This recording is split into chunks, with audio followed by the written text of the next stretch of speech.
ভারত নিয়ন্ত্রিত কাশ্মীরে পর্যটকদের ওপর ভয়ঙ্কর হামলাকে ঘিরে মানুষের মনে এরই মধ্যে উকি দিচ্ছে নানা প্রশ্ন, তা থেকে ডালপালা মেলছে নানা জল্পনা কল্পনা।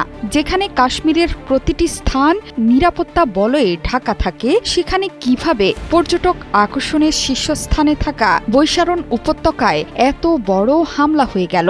ভারতের সরকারি পরিসংখ্যান মতে ২০২৪ সালে প্রায় ৩৫ লাখ পর্যটক কাশ্মীর ভ্রমণ করেছেন। পর্যটন নির্ভর এই রাজ্যের জনপ্রিয় পর্যটন উপত্যকায় মঙ্গলবার বন্দুকধারীদের হামলাকে ঘিরে নানা বিশ্লেষণও সামনে আসছে। পুলিশ বলছে, পেহেলগাম শহর থেকে প্রায় ৫৫ মাইল দক্ষিণের বৈশারণ উপত্যকায় বন্দুকধারীরা হামলা চালায়। এই উপত্যকা পাহাড় ঘেরা নয়নাভিরাম এক সবুজ প্রান্তরে। গ্রীষ্মকালে দক্ষিণ ভারতে গরমের তীব্রতা থেকে মুক্তি পেতে সেখানে অবস্থান করেন হাজার হাজার পর্যটক। ভারতের কাশ্মীরেই মোতায়েন আছে ৫ লাখ সেনাবাহিনীর সদস্য। লাখ লাখ সৈন্য দিয়ে রীতিমতো ঘেরাও করে রাখা হয়েছে কাশ্মীরকে।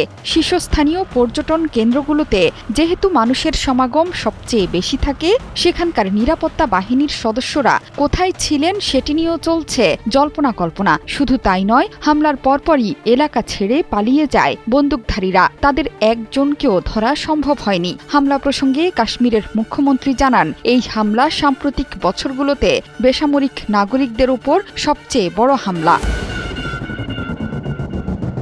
কাশ্মীর নিয়ে লোকসভায় মোদী সরকারের কঠোর সমালোচনা করেছেন রাহুল গান্ধী। এই হামলাকে নিন্দনীয় এবং হৃদয় বিদারক উল্লেখ করে বলেছেন, জম্মু ও কাশ্মীরে শান্তি প্রতিষ্ঠার যে অর্থহীন দাবি করা হচ্ছে, তা থেকে সরকারকে বের হয়ে আসতে, এমনকি জম্মু কাশ্মীরের পরিস্থিতি স্বাভাবিক আছে এমন অর্থহীন দাবি না করতে সরকারের প্রতি আহ্বান জানিয়েছেন। কাশ্মীর অঞ্চলটি বিশ্বের সবচেয়ে সামরিকীকৃত এলাকাগুলোর একটি। অঞ্চলটি পুরোপুরি নিজেদের দাবি করে আসছে ভারত ও পাকিস্তান। এই দুই পরাশক্তিধর প্রতিবেশী দেশ এ অঞ্চল নিয়ে একাধিকবার যুদ্ধেও জড়িয়েছে। বর্তমানে প্রায় ৫ লাখ ভারতীয় সেনা সদস্য স্থায়ীভাবে কাশ্মীরে মোতায়েন আছে। কঠোর নিরাপত্তা বলয় থেকেও এতগুলো প্রাণ বাঁচাতে তড়িৎ কোনো পদক্ষেপ নিল না সেনাবাহিনী।